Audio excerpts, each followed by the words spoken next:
आजकल बच्चे इतना टेंशन लेते हैं, मतलब यहाँ इतनी ज़्यादा टेंशन की पुड़िया भरी हुई है। तो जब तक यहाँ टेंशन की पुड़िया भरी हुई ना, तब तक कैसे आपके समझ में आएगा। कुछ बच्चे बोलते हैं कि सर समझ में नहीं आ रहा है, मतलब दिन भर उदास रहते हैं। तो मैं उनसे यही कहता हूँ कि यहाँ जितनी भी टेंशन की पुड़िया भरी हुई है, पहले उसे क्या निकालो, बाहर निकालो। अब जैसे उनसे पूछा जाता है कि यार तुम मतलब उदास क्यों रहते हैं, तो बोलते हैं सर मतलब ऐसे ही। फिर मैं उनसे बोलता हूँ कि यार तुम म्यूजिक कौन सा सुनते हैं, तो तब बच्चे पता कैसा मतलब कौन सा म्यूजिक बताते हैं, मतलब सुनते ही हंसी आ जाती है। अब म्यूजिक सुनो उनका कि ओ कुछ ऐसा कर कमाल कि तेरा हो जाऊं, किसी और कहूं फिलहाल कि तेरा हो जाऊं। अब जब म्यूजिक ही ऐसा सुन रहे हैं तो वो किताब की भाषा कहाँ से बैठनी है आपके दिमाग में। अब किसी और के होने की मतलब वो वही है 24 घंटे दिमाग में घुस रहा। अब कुछ बच्चे तो इससे भी आगे निकल जाते हैं। अब कुछ बच्चे कौन सा म्यूजिक सुन रहे हैं, पीछे है कातिल मेरा और मैं आगे आगे। अब मैं उनसे बोलता हूं यार कि मतलब इस उम्र में तुम्हारे पीछे चाकू लेके कौन दौड़ेगा, मतलब हद होती है। तो एक काम करो, देशभक्ति के गाने सुना करो, ठीक है ना। जितने ज्यादा देशभक्ति के गाने सुनोगे उतनी ज्यादा आपके भीतर क्या होगी, एनर्जी आएगी, और उतनी ज्यादा उदासी क्या होगी आपकी, कम होगी। तो उम्मीद करता हूं कि आपकी उदासी थोड़ा कम हुई होगी। तो चलिए अब शुरुआत करते हैं इन सवालों की। तो चलिए अब सवाल करते हैं। तो अब बिल्कुल अपने अंदर उदासी का भाव 1 सेकंड के लिए मत आने दो, ठीक है ना। ऐसा सोचो कि बस मैं दुनिया का ऐसा इंसान हूं कि मुझे मतलब सबसे ऊंची पोस्ट पर जाना है, ठीक है ना, और इतनी मेहनत करो। तब देखो यार कैसी एनर्जी नहीं आती आपके भीतर।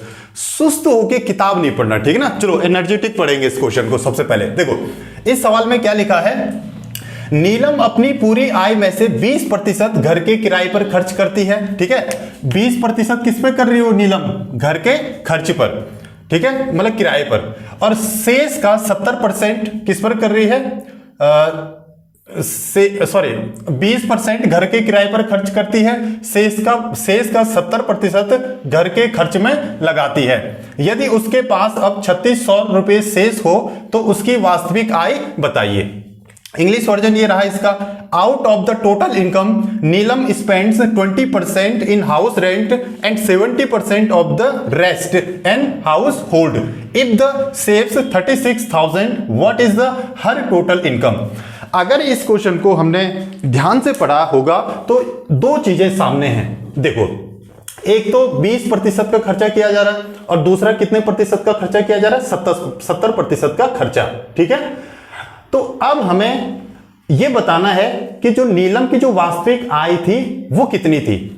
ऐसे क्वेश्चन में हमेशा क्या कर लो कि वास्तविक आय जहां निकालनी होती है उसको क्या मान लो, x मान लो, ठीक है। तो यहां पे लिख लेते हैं नीलम की वास्तविक आय,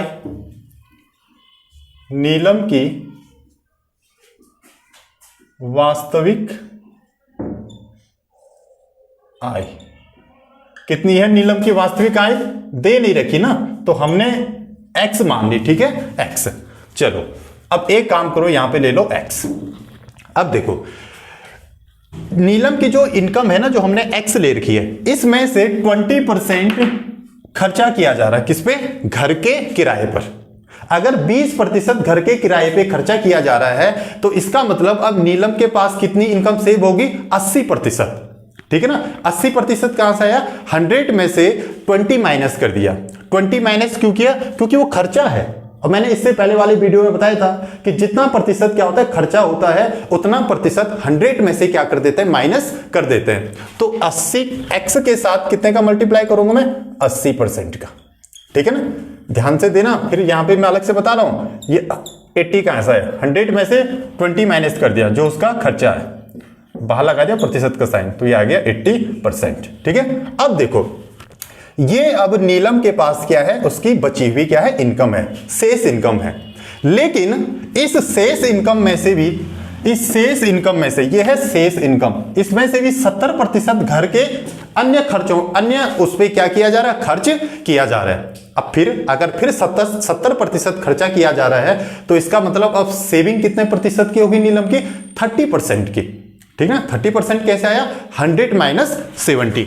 तो यहां पे फिर अब क्या लिखूंगा मैं? 30%। बस, कितना आसान क्वेश्चन है, केवल 100 में से माइनस करते जाना है जितना वो खर्चा कर रहा है।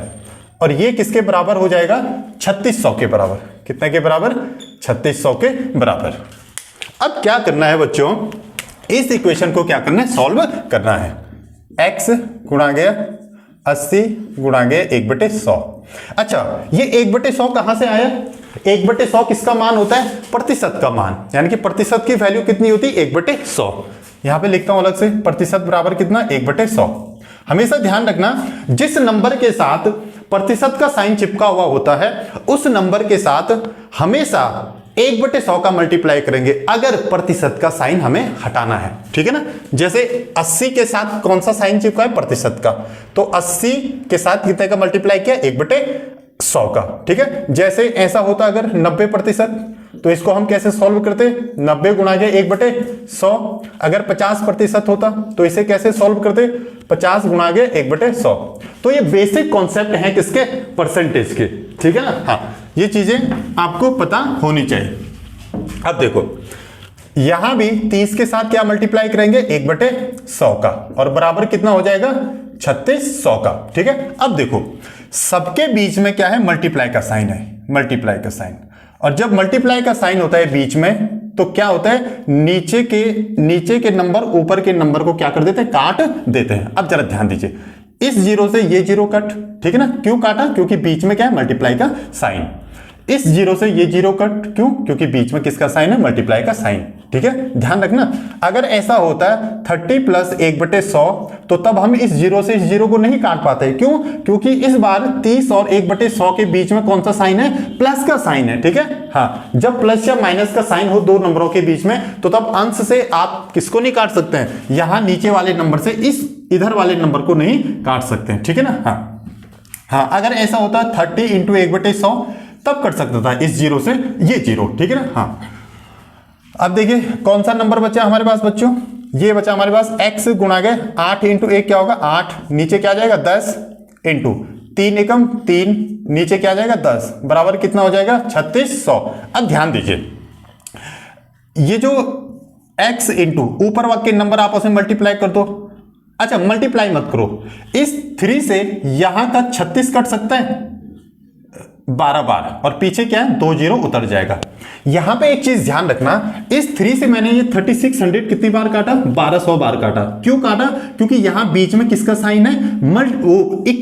बराबर का साइन है, इक्वल टू का साइन है। और जब बीच में इक्वल टू का साइन होता है तो इधर का नंबर इधर के नंबर को आसानी से क्या कर सकता है? काट सकता है। यहां तक तो कोई डाउट नहीं है। अब देखो, अब और कट रहे कोई नंबर? अब एक काम करो, इधर काटो, 4 दूना 8 और यहां 4 तिया 12, 300 से कट गया। और इस 2 से फिर 300 कितनी बार कट जाएगा? 150 बार। अब ध्यान देना, यहां एक तो x बचा हमारे पास, ये मल्टीप्लाई का साइन लगाया।